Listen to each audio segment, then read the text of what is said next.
안녕하세요, 여러분. 저는 한도윤, 올해 55세입니다. 평생 숫자만 보며 살아온 회계사죠. 그런 제게 어느 날 갑자기 아내의 친구로 첫사랑이 나타났습니다. 그것도 35년 전 아무 말 없이 사라진 바로 그 사람이요. 이 이야기를 들으시면서 한번 생각해 보세요. 진정한 사랑이란 무엇인지, 나이가 들어서도 변하지 않는 것이 무엇인지 말입니다. 매일이 똑같았습니다. 아침 7시 일어나서 면도하고, 같은 정장을 입고, 같은 지하철을 타고 출근했어요. 저녁 6시면 집에 돌아와 아내 서영이와 저녁을 먹었죠. 아내는 정말 착한 사람입니다. 웃을 때 눈가에 생기는 주름이 너무 예쁜 아내입니다.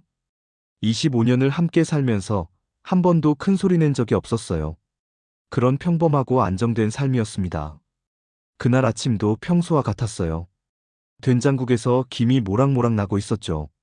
여보, 오늘 저녁에 친구 한 명 온다고 했잖아요. 응, 누구였지? 윤정이요.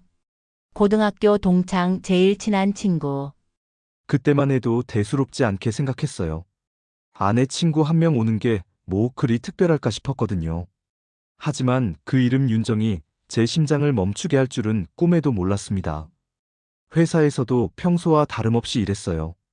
장부 정리하고 세무신고서 작성하고 숫자들이 딱딱 맞아떨어질 때의 그 쾌감이 제 삶의 전부였거든요.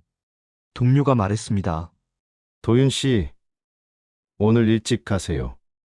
아내분께서 손님 온다며 연락 왔어요. 집으로 향하는 지하철 안에서 문득 윤정이라는 이름이 어디서 들어본 것 같았어요. 하지만 곧 잊었죠. 흔한 이름이니까요. 회사에서도 평소와 다름없이 일했어요. 장부 정리하고 세무신고서 작성하고 숫자들이 딱딱 맞아떨어질 때의 그 쾌감이 제 삶의 전부였거든요. 동료가 말했습니다. 도윤 씨, 오늘 일찍 가세요. 아내분께서 손님 온다며 연락 왔어요.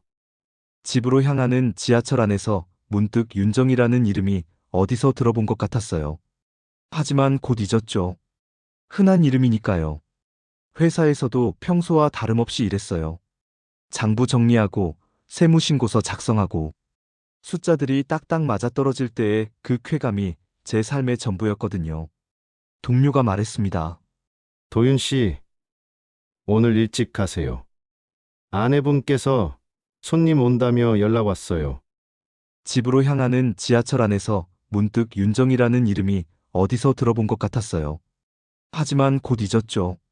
흔한 이름이니까요. 현관 앞에서 낮은 웃음소리가 들렸어요. 열쇠를 돌리며 평소처럼 다녀왔습니다 하려던 순간 아, 여보 왔네. 여기 윤정이야. 내 제일 친한 친구. 그 사람이 고개를 들었습니다. 순간 제 시간이 완전히 멈춰버렸어요. 1989년 여름이었습니다.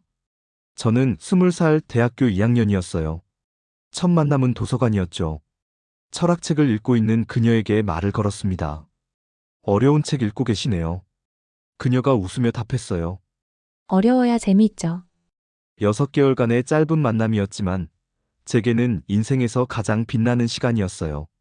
함께 걷던 캠퍼스 길, 카페에서 마주보며 웃던 그 시간들. 그런데 어느 날 갑자기 아무 말 없이 사라졌습니다. 전화도 받지 않고 집에 찾아가도 이사를 갔더라고요. 35년이 지나도록 그 이유를 모른 채 살았어요. 안녕하세요. 오랜만이에요. 도윤 씨. 그녀의 목소리였어요. 35년이 지났지만 그 목소리만은 그대로였습니다. 입이 마르고 손이 떨렸죠. 네. 안녕하세요. 반갑습니다. 겨우 그 말이 전부였어요.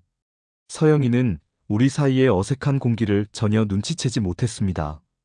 윤정이는 지금 복지관에서 봉사활동을 해요. 노인분들 합창단 지도하고 있어요.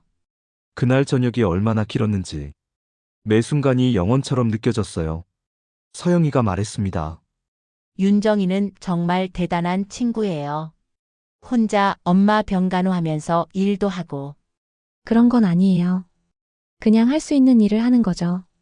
그녀의 말 한마디 한마디가 제 가슴에 조각칼처럼 파고들었어요. 엄마 병간호? 혼자? 서로의 눈을 직접 바라보지 못했어요. 35년의 시간이 우리 사이에 높은 벽처럼 서 있었거든요. 토요일 아침, 서영이가 말했습니다.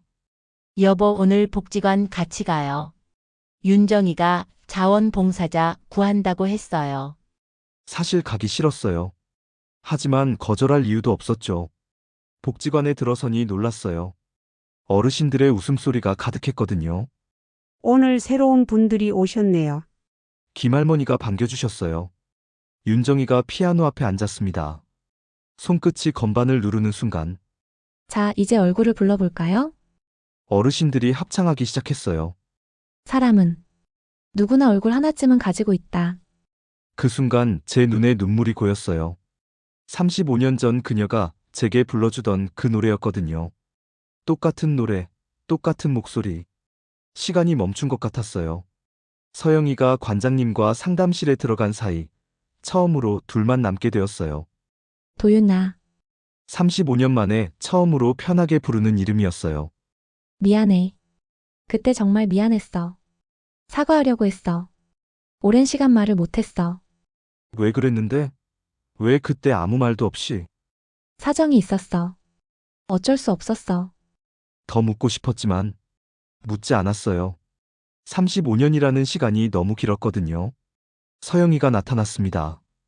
우리 같이 하기로 했어요. 토요일 오전 요리교실. 그렇게 새로운 일상이 시작되었습니다.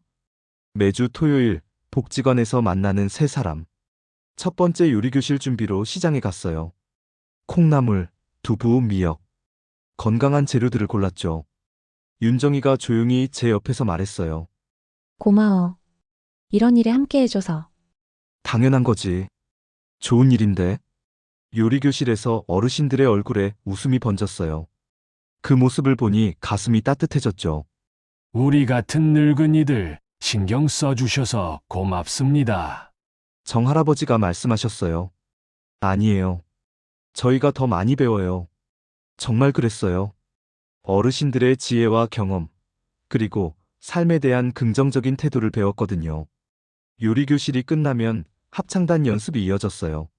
어르신들이 직접 만든 간식을 드시며 노래를 부르는 모습. 그 옛날 그 사람, 그 모습 그대로 있어서 매주 토요일이 기다려졌어요. 하지만 동시에 마음 한구석이 점점 복잡해지고 있었죠. 어느 토요일 오후 복지관 뒤뜰에서 윤정이가 말했어요. 도윤아, 그때 일 제대로 얘기하고 싶어. 드디어 그 순간이 왔어요.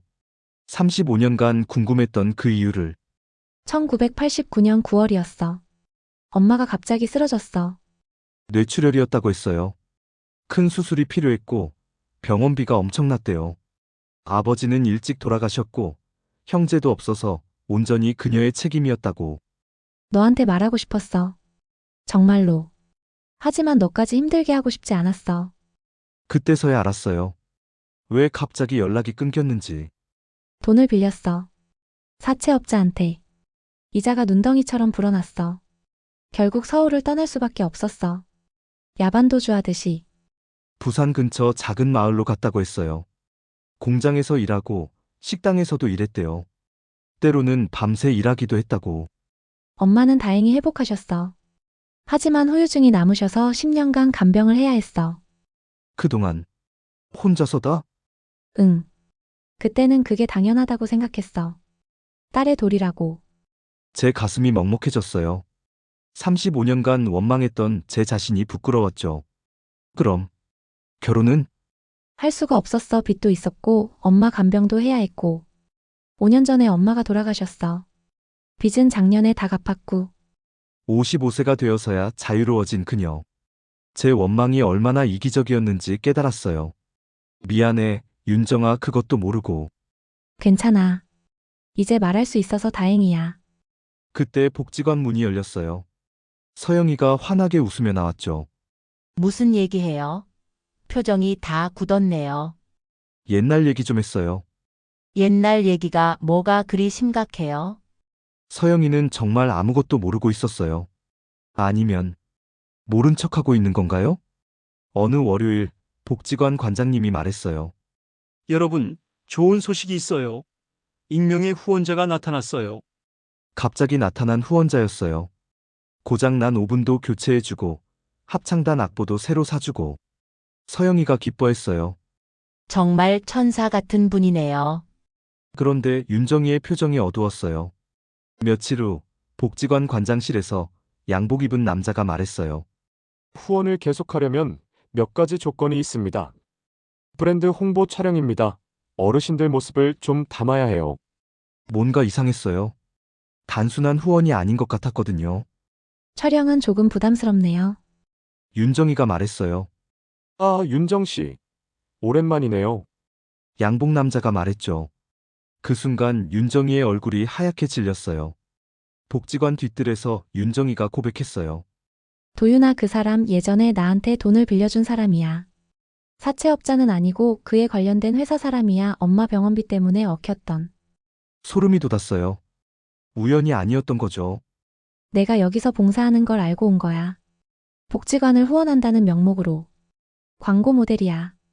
어르신들을 이용해서 자기네 회사 이미지 세탁하려는 거지. 그날 저녁 윤정이에게서 문자가 왔어요. 내일 병원에 같이 가줄래? 검사 결과 나왔어. 가슴이 덜컹했어요. 다음 날 병원에서 윤정이가 말했어요. 초기지만 치료가 필요하대. 유방암이야. 다행히 초기라서 치료 가능하다고 하네. 머리가 하얘졌어요. 왜 하필 지금? 그녀가 자유로워진 지 얼마 안 됐는데.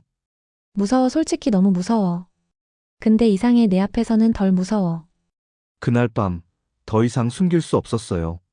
서영이에게 모든 것을 털어놨습니다. 사실 윤정이가 내 첫사랑이었어. 나도 사실 알고 있었어. 뭐라고요? 아내가 이미 알고 있었다고? 결혼 전에 윤정이가 나한테 말했어. 너를 좋아했었다고. 그런데 떠났다고. 그걸 알고도 왜 아무 말 안 했어? 그때 윤정이가 울면서 말하더라고. 다시는 도윤이를 마주치고 싶지 않다고. 25년간 한 번도 말 안 했어. 윤정이가 그렇게 부탁했거든. 그럼 지금은 왜? 윤정이가 아프다고 하니까. 이제는 숨길 일이 아닌 것 같아서. 아내의 성숙함에 감동했어요. 질투나 원망 대신 걱정과 사랑이 있었죠. 윤정이한테 얼마나 미안했는지 몰라. 내가 너와 결혼하는 바람에. 그건 윤정이의 선택이었어. 당신 잘못이 아니야. 다음 날 복지관에서 서영이가 말했어요. 윤정아, 우리 셋이 진솔하게 얘기해 봐야 할 것 같아. 서영아, 미안해. 너한테 말 안 하고. 나도 알고 있었어, 처음부터. 드디어 모든 카드가 공개된 순간이었어요. 지금 중요한 건 윤정이 치료야. 나머지는 나중에 생각하자. 고마워, 서영아. 정말 고마워. 그 순간 저는 깨달았어요. 진정한 사랑이 무엇인지. 세 사람이 함께 병원에 갔어요. 처음엔 어색했지만 서로를 위로하게 됐죠. 의사가 말했어요. 다행히 초기예요. 수술 후 항암 치료를 병행하면 완치 가능합니다. 내주 화요일 어떠세요? 갑작스럽게 느껴졌지만 빨리 시작하는 게 좋다고 했어요. 서영이가 말했어요. 우리가 다 도와줄게. 걱정하지 마. 응, 함께 이겨내자. 수술 전날 밤 윤정이의 작은 원룸에서 세 사람이 앉아 있었어요. 내일이 무서워. 괜찮아, 우리가 있잖아. 서영이가 윤정이의 손을 잡았어요. 저도 자연스럽게 다른 손을 잡았죠. 고마워, 정말 고마워. 혼자였다면 이렇게 용기 낼 수 없었을 거야. 수술 당일 우리는 새벽부터 병원에 갔어요. 수술실 앞에서 기다리는 6시간이 정말 길었어요. 수술 잘 됐습니다. 의사가 나와서 말했을 때 세 사람 모두 눈물을 흘렸어요. 윤정이가 회복하는 동안 복지관에 문제가 생겼어요. 양복 남자가 관장님에게 압력을 넣었거든요. 윤정 씨가 아프다니까 후원을 중단하겠습니다. 어르신들이 걱정하기 시작했어요. 우리 때문에 젊은 분들이 고생하는구나. 아니에요, 할아버지. 우리가 해결할게요. 서영이와 저는 대책을 세웠어요. 우선 우리 개인 돈으로라도 복지관을 도우기로 했죠. 당신 퇴직금 타면 되겠어? 서영이가 물었어요. 그럼 우리 노후 자금은? 윤정이부터 살리자. 노후는 건강하면 되는 거 아니야? 윤정이가 퇴원한 후 우리의 계획을 들려줬어요. 안 돼, 너희까지 힘들게 할 수는 없어. 윤정아, 우리가 가족이잖아, 이제는. 그때 관장님이 놀라운 소식을 가져왔어요. 새로운 후원자가 나타났어요. 이번엔 정말 조건 없는 후원이래요. 누구세요? 익명이라고 하네요. 하지만 서영 씨를 아시는 분 같아요. 그날 밤 서영이가 고백했어요. 사실 새 후원자 나야. 뭐라고? 회사 동료들하고 오래전부터 조금씩 모았어. 비상금으로. 그런데 지금 써야 할 때인 것 같아서. 그럼 우리 노후 자금은? 있잖아. 여보, 나는 이미 충분히 행복해. 너라는 사람이 있고 윤정이라는 친구가 있고 돈보다 더 소중한 걸 많이 가졌어. 그리고 더 놀라운 말을 했어요. 그리고 사실 나도 후회하고 있었어. 뭘? 윤정이를 너한테서 떼어놓은 것. 25년 전 내가 너무 이기적이었나 싶어서. 당신이 뭘 잘못했다고.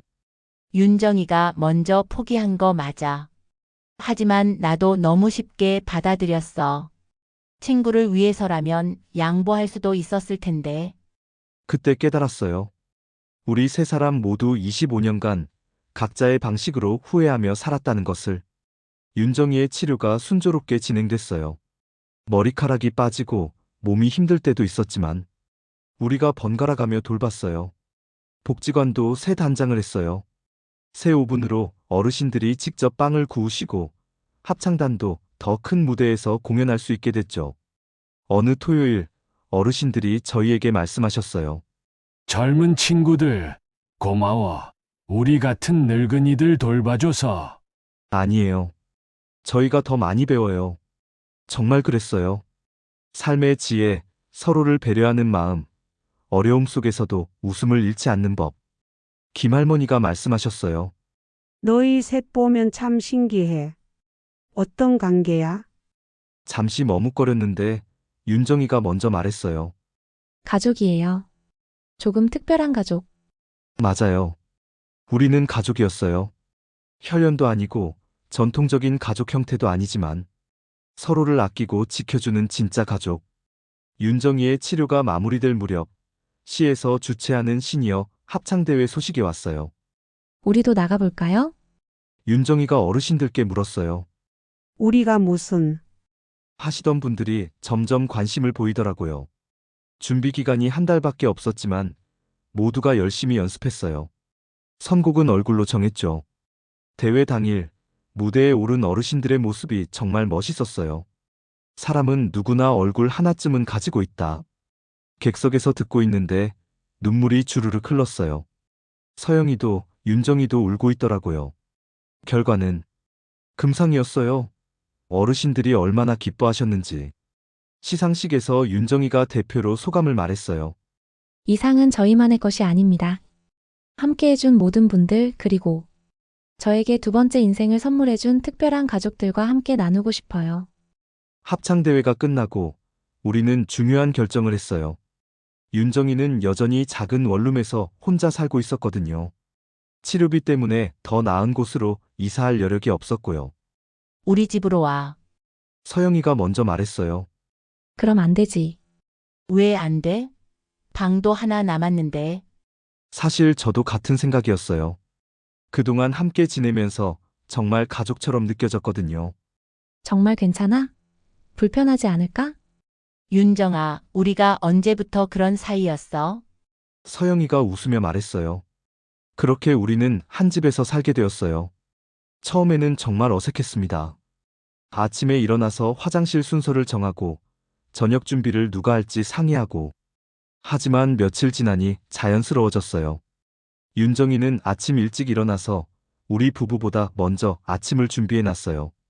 서영이는 윤정이의 영양 관리를 꼼꼼히 챙겨줬고요. 저는 집안일이라곤 해본 적 없는 저도 설거지며 청소며 자연스럽게 도왔죠.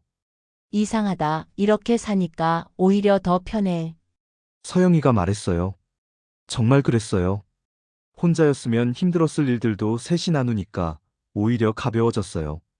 무엇보다 윤정이가 혼자가 아니라는 사실이 저희에게도 큰 위안이 되었거든요. 어느 날 저녁 윤정이가 저희에게 편지 한 통을 건넸어요. 이거 35년 전에 썼던 편지야. 도윤이한테 주려고 했는데 결국 못 줬어. 편지를 열어보니 노란 편지지에 연필로 쓴 글씨가 있었어요. 도윤아, 미안해 설명도 없이 떠나게 되어서. 사실 너에게 말하고 싶었어. 하지만 내 문제로 너까지 힘들게 할 수는 없었어. 나는 괜찮으니까 너는 행복하게 살아줘. 언젠가 좋은 사람 만나서 평범하고 따뜻한 가정 꾸리길 바라. 그게 내 소원이야. 1989년 10월 윤정이가. 편지를 읽는데 눈물이 나더라고요. 35년 전 그녀도 얼마나 아팠을까. 그때 정말 너를 사랑했어. 하지만 사랑한다면 상대방을 힘들게 하면 안 된다고 생각했어. 서영이가 말했어요. 윤정아, 그때는 그게 최선이었을 거야. 너무 자책하지 마. 맞아. 그리고 봐. 결국 우리 모두 행복하잖아. 제가 덧붙였죠. 정말 그랬어요. 35년이라는 시간이 우리를 다른 길로 이끌었지만 결국 이렇게 만나게 해줬으니까요. 더 성숙해진 모습으로, 더 깊은 이해와 사랑으로. 윤정이의 완쾌 소식과 함께 복지관에도 좋은 일들이 계속 생겼어요. 합창대회 금상을 받은 후로 지역 언론의 관심을 받았거든요. 그러면서 자연스럽게 후원도 늘어났어요. 이제 정말 안정적으로 운영할 수 있겠어요. 관장님이 기뻐하셨어요. 어르신들도 달라졌어요. 자신감이 생기셨고 더 적극적으로 활동에 참여하셨죠. 박할아버지가 말씀하셨어요. 우리도 누군가에게 도움이 될 수 있구나. 정말 그랬어요. 어르신들의 경험과 지혜가 젊은 세대에게 큰 도움이 되고 있었거든요. 윤정이는 단순한 합창 지도를 넘어서 인생 멘토링 프로그램을 시작했어요. 어르신들의 인생 이야기를 젊은 세대와 나누는 프로그램이었죠. 나이 들어서도 우리는 여전히 가치 있는 존재예요. 윤정이가 어르신들께 말했어요. 저도 회계 경험을 살려서 시니어 재정관리 강의를 시작했어요. 노후 준비부터 용돈 관리까지 실용적인 내용들로요. 서영이는 모든 걸 조율하는 역할을 해줬어요. 행정 업무부터 어르신들 간병까지 정말 팔방미인이었죠. 1년이 지났습니다. 윤정이의 건강도 완전히 회복됐고 복지관도 안정적으로 운영되고 있었어요. 우리 세 사람의 생활도 완전히 자리 잡았죠. 어느 날 저녁 세 사람이 거실에 앉아서 차를 마시고 있었어요.